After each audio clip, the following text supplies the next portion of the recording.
What's up, guys? I am amped today. I am just blasted with energy. I don't even know how to contain it right now. I just got back from a coffee shop. I was meeting a client, and we were having quite the discussion about a project that I quoted him for, and he's very interested in doing. It's actually for a restaurant, and he just wanted more information about it. He wanted to know what I was really about, what Colossal Visions was, and in the middle of my meeting, what ended up happening is that I just got a nosebleed out of nowhere. A really bad nosebleed, and I could not get it to stop. It was miserable. I had to run to the bathroom, try to figure my stuff out, and do it quickly. And I just stuffed some tissue paper into my nose, ran back out, and because I know that he's a serious client, it's a serious opportunity for both of us to work together, and I think it's going to work out. But regardless, I ended up meeting with him, and when I had that nosebleed, I came back out of the bathroom, and he was just kind of like, you could tell he was kind of like what, like, this guy needs to get out of here, like he's having a pretty rough go, like. And he even asked me, he's like, would you like to reschedule this meeting, I know you might be uncomfortable, you might not be able to think straight. And I couldn't really think straight because I was pretty lightheaded. I had a pretty nasty nosebleed, but I still continued.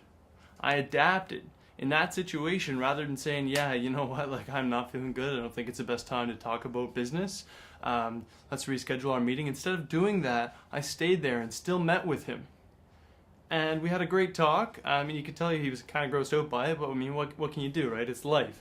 So I met with him. I'm pretty sure the deal's going to go through. We're going to shoot a video together, and right after that, I was just writing a few notes in my book, and this random person comes up to me, and they tell me that they were very surprised. They overheard the conversation about our business meeting, and they actually saw that I had the nosebleed and still came back and took initiative and still finished the deal, finished communicating with him rather than going home. And this guy actually offered me a sales position, at least a shot at selling for his company.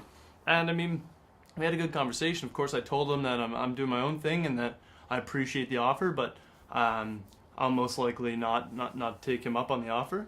And he respected that. He understood because he realized I was doing my own thing too.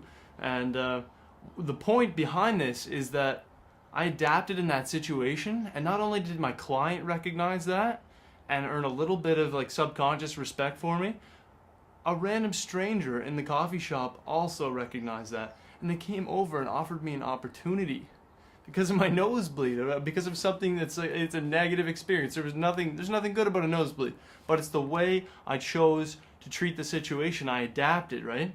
So what this is about, what I'm trying to get across, is that people have not learned how to adapt enough. Myself included, everyone, we could all learn how to adapt a little bit more. Adapt or be forgotten, right?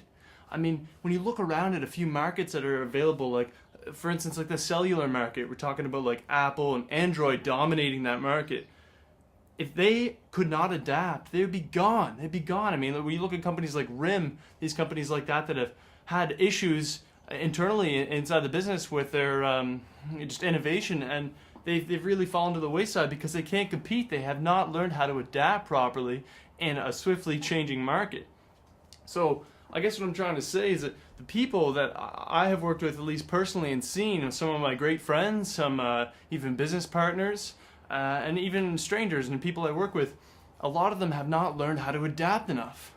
And I think it's such an important value that we need to take on a lot more, is adapting in a way that changes your customer, your client's ways of thinking, and still keeps you intrigued in a service that's been offered for years, months, whatever it is, because things are going to change all the time, and you need to learn how to adapt, because there's no way people are going to follow you and still invest their time and money into your product or your service if you can't adapt to a changing market. You can't offer them something that is beyond what you've already done for them.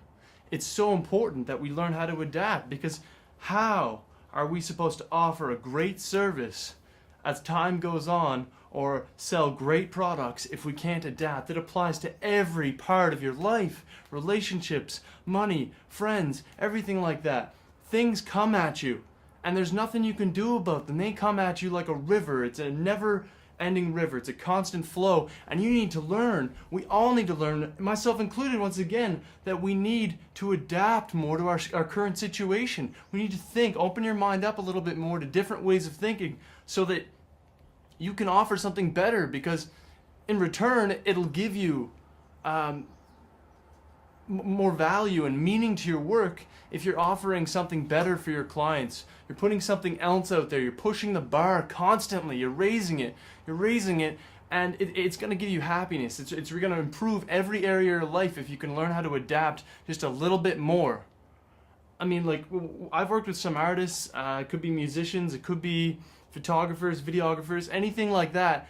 And they get offended. A lot of them get offended when they're working on a project and the client tells them, I don't like that. Can you change that? Can you move this around? I don't like that at all. Can we just try a different concept? They get offended, and the client doesn't really know how to deal with it, especially if it's their first time around. They don't know how to approach it because you close the doors on them. They're looking for something, and you've only given them one perspective. You're not keeping your mind open to options. So what's going to happen is maybe the client won't continue the job with you. They'll be like, I don't think this is working, and they'll end their business relationship. Or just because they've invested so much up to a certain point, they will continue until the project or whatever it is finished, and then after the fact they won't refer any business to you. They won't come back to you, and then you're closing doors on yourself because you couldn't adapt to what they needed, what they wanted. And it's just such a simple thing to do, is to open your mind to different concepts. Don't be so closed. It doesn't matter what kind of person you are, whether you're an introvert, an extrovert, whatever you are, it doesn't matter. You need to open your mind to other things, because I've seen so many people give up on projects, give up on dreams, everything that they're doing, because they couldn't figure out how to adapt, how to change their way of thinking, how to change their approach to whatever it may be. And a perfect example, at least in my situation, is that I studied for 2 years in digital photography. I love photography. I was obsessed with it for a while. And you know what? It was going really well. I really enjoyed it. But to a certain point, I understood it. And I understood how the market was going to go. And I knew that at least at this current level, I couldn't make the kind of money that I wanted to make at a certain point off of photography. I'm not saying it's impossible. It's very difficult. But what I'm saying is that I needed to branch out. I needed to find something else. I needed to adapt to offer something a little bit more to my clients, or whoever anybody's looking to work with or for. I needed to offer something else so I could take my product, my service, my vision, and my clients' visions to another level. So I took all my pennies and I put it into video, and now I'm offering photo and video, but it's primarily shifted entirely to video. And it's crazy how much that decision has shaped my future and shaped where I'm going. And it's because I was willing to adapt. I didn't just say, photography is all I do. I'm only a photographer. I'm not saying that you should be a jack of all trades and not position yourself in a point where you're offering something niche, something that people can say, oh yeah, but this guy's professional video, right? He's not just professional video, professional photography, professional designer. He's one thing, so I'm going to go for him. I don't mean to open yourself up so much that clients will look at you in such a way that they think that you're just going to offer a poor quality product in every area because you're trying to do it all. I don't mean it that way. I mean, you should adapt and offer a service that makes sense. Offer something that makes sense to a client, still maintains the quality, still maintains what they're looking for and what you're trying to put out, without jeopardizing, I guess, the overall product, what you're offering them, and without risking your clients' ways of thinking about your service or your product. So I guess all I'm trying to say in this message is that if you want to be remembered, if you really want to reach out and grab people, you really want to pull people in, you really want to get people involved in what you love doing, whatever, if you're selling something, if you're working with a company and you're trying to take whatever they're doing, a project or a mission or a new branch or anything like that to the next level, to adapt to what the markets, adapt to what the people want.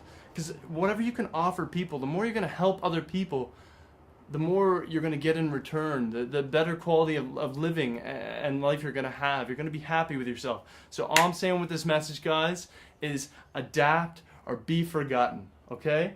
And I don't mean that in a harsh way or anything like that, because a lot of people aren't capable of adapting. But what I'm saying is, if you can learn to adapt, the sky's the limit. Seriously, the sky's the limit. So I hope you guys enjoy the video. I hope you can take a little bit of something away from this. This is my second video now. I got such a good response in the first one that I figured I would at least try to give a little bit more of a message out to my viewers, to people that are checking this out. And if you like this one, let me know. Give me some feedback, some constructive criticism.